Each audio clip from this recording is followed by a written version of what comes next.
Elliotte Friedman is at it again with another ridiculous take, this time proposing a potential blockbuster trade with the Sabres involving a Canucks superstar.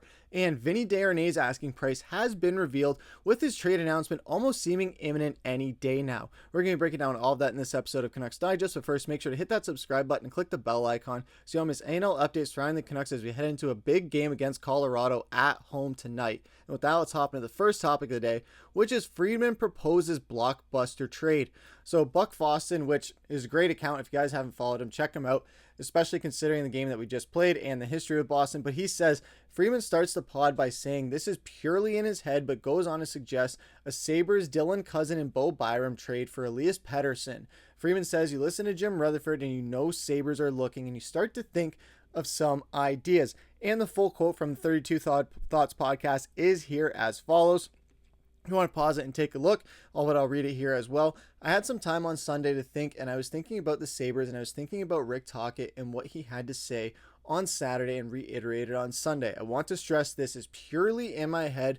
Who says no? Cousins and Bo Byram for Pettersson. If that was proposed, I think that Vancouver is more likely to say no than Buffalo. I like that Friedman saved his butt here at the end of that statement, saying that Vancouver would be more inclined to say no than Buffalo, because Patrik Allvin and Jim Rutherford would be absolutely insane to even consider this as a possibility. When you look at Cousins' stats, yeah, he's got some decent seasons here and there, 68 points, 47, 38. So it's not crazy, but it's not terrible as well. But what does get scary in the aspect of Cousins is that contract, 7.1 all the way until 2029 and 2030. So unless the Sabres are going to take on most of the bill of this one, or the Canucks are just going to get screwed, that's something where that's going to be a lot of money that's going to be due at some point. So the Canucks have already had to navigate a lot of things with contracts, with cap hits, with the salary cap, and LTIR. So now they would add another player that would just be adding more and more weight to their wallet at some point in their time with him. And when looking at Bo Byram, yes, the Canucks defense is hurting. We know that. They need somebody more at defense to really bolster down those bottom two pairings. Bo Byram, I think, is a very appealing option. I think he would be great on this Vancouver Canucks team, especially when you look at his numbers. He has won a cup as well with Colorado before being sent back down to the AHL for 2 games, then back up to Colorado. So he has been around. He's been in the postseason. He knows what it takes to win a cup. He is a very appealing player, especially when you look at his contract as well. 3.85 until 2024-2025. So that is another contract that will be expiring. So they're only going to have him on a bit of a rental unless they have plans to kind of bring him back in a sense, but they're going to have to pay more money for that as well. And you got Brock Boeser coming up. You're going to have to pay him, especially if they're in a situation where you have to pay Byram or Boeser. You pay Boeser in that situation. It's not even a question in anyone's mind if you're a Vancouver Canucks fan or in Canucks management. But you go and get Cousins and Byram, yeah, you free up a bit from Elias Pettersson's contract, but it still is a big gap to leave because Elias Pettersson is one of the best 4 players on this team. I know people have been saying what they've been saying about him. There's been a lot of noise from last season carrying over into this season, but look at what he's doing lately. He has been playing well. He has stepped it up. I think he's just going to be on the upswing of finally getting back to that prime Petey that we're used to seeing. It's just going to be a matter of time before they get there and before this chemistry kind of gets gelling.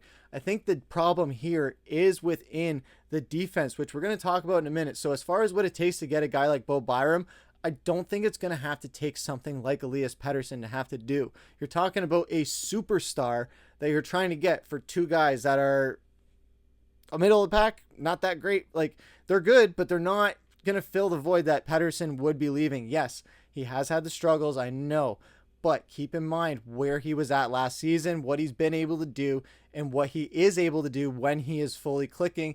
Again, it's just a matter of time before the Canucks finally get it all clicking. So it's going to be interesting to see that. But especially when you look, this is where it gets very interesting. The Canucks in the trade market, the Canucks have been very aggressive. They're looking for a defenseman. Prices are high.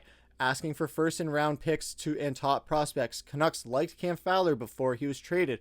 Wouldn't be surprised if they called the Bruins about Frederick and working the phones. And as far as Pettersson goes, early this season when Pettersson was struggling, the Sabres called the Canucks and teams have talked. And we know the Canucks have liked Bo Byram for quite some time. They've been linked to them even last season. Canucks like Alex Touche, but he has been told he's not available. Cousins' production isn't great. Byram has concussions issues and is in a contract year. So the latter of which with Byram, like I touched on, that is a huge concern. Concussion issues and a contract year. That's a double whammy and a double-edged sword the Canucks do not want to be on the other end of, especially if they're giving up a guy like Pettersson. Yeah, the Sabres called the Canucks when Pettersson was struggling. Well, guess what? Pettersson hasn't been struggling the way he struggled earlier in this season. He's starting to get more and more value. So undercutting that value with a guy like Cousins and Byram seems like almost like a fleece job from Buffalo, trying to just screw us over and get us out of a superstar. I know, I can't say it enough. Everyone says what they want to say about Petey, but look at the numbers and look what he's able to do and look what he's been doing recently. I know the past few games haven't been great for the Canucks, but as far as the past 15 games or so, it's been a bit of a different Petey compared to last season. So that, like I said, it's just a matter of chemistry when they get it going. But then you look at the other things too as well. Asking for a first and second round picks and top prospects as well. The Canucks are looking for a defenseman. That's going to go on something we're going to talk about later on in this video. But for a defenseman, you don't have to give up what they're willing to give up, it would seem like. But let us know what you guys think down in the comments. Do you think that Elliotte Friedman is just out to lunch on this? Or do you think that this is something that actually should be considered? Love to hear what you guys have to say down in the comments. That's going to take us into our second topic of the day, which is Desharnais asking price revealed. So for a while now, even when Darren Dreger said back on December 9th, he went on Sakaris and Price. You can pause it, take a look. You can read there when he's talking about how Patrik Allvin's been busting the phones. He's been taking calls, especially on Vinny Desharnais as well. Teams that are interested in what it might take for that and where they are sitting in the Western Conference. So you can take a look, read it there. But it's been theorized for a while that the Canucks are trying to move Vinny Desharnais and move on from him. You know who else has backed this up? Rick Dhaliwal as well, saying a couple people have told me that Desharnais' name is out there. Some think his name is out there in the trade market. Looked on. They signed him in the summer. Great size, great potential, but he's having a hell of a time being a regular defenseman. And what has this regime told us in the past? And you've brought this up many times. When something doesn't work out for these guys, whether it's a trade or July 1st, they rectify it. And I think that is a big one to look at too, is that last bit there. When it doesn't work out with a guy, they just ship him out. Daniel Sprong, wasn't working with him, we got rid of him. Even though he had just gotten to Vancouver, didn't even have enough time to find a place in Gastown. He just had to get shipped out right away. But now they have Vinny Desharnais, who's almost in that same spot where it just has not worked out with him. We covered it in our second last video where we talked about the struggles that he's had on this team and how it's likely going to be something where they are going to eventually trade him, whether it's before the trade deadline or at the trade deadline. I think it's going to be the first one of that, especially with all the rumblings that we've been hearing. And as well, Elliotte Friedman on Saturday night did say during his Saturday headlines, I did hear a little bit the Canucks preferred draft picks in return because they wanted some roster and cap flexibility. The Canucks, and have now heard, are willing to consider all options in order to help Desharnais get a fresh start. And yes, with that cap flexibility, Desharnais had a big $4 million contract where Canucks were taking a big leap on this guy, trying to find something that maybe Edmonton wasn't seeing.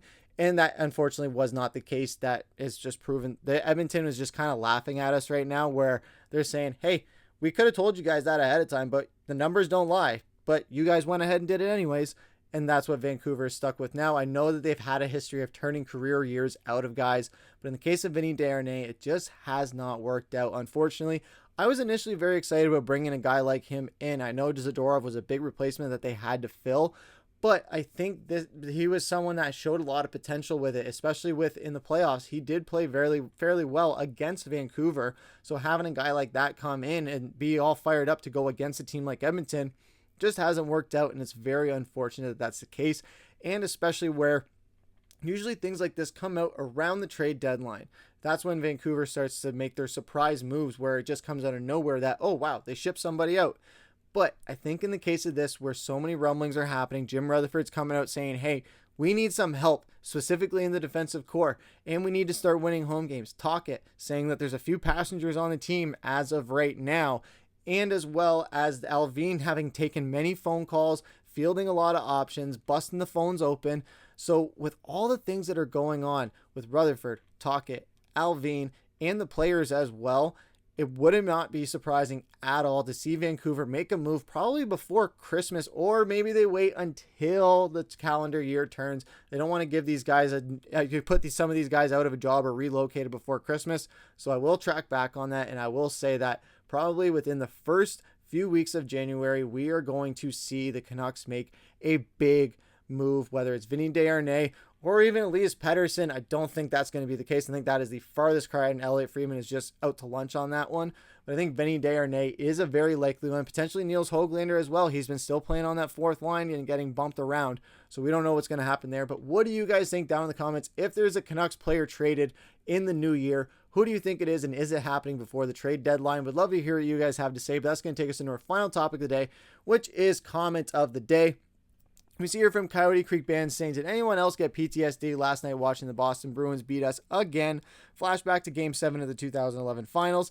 This was in regards to our video yesterday where we talked about all the rumors that were going on with the Canucks as far as what the management was saying in lieu of that Boston Bruins blowout that we did experience. I definitely was having PTSD from that, especially considering that rat Marchand scored the first goal. It really put just a sour taste in my mouth, and I was not happy for the rest of the game, and there wasn't anything to be happy about for the rest of the game, unfortunately. Hopefully tonight is a much different story against Colorado Avalanche, and hopefully we are back here talking about finally another Vancouver home win. But that's going to do it for this episode of Canucks Digest. Hope you guys enjoyed. Make sure to leave a like, comment, subscribe, hit that bell icon so you don't miss any new episodes. But I've been your host, Griffin. Take care.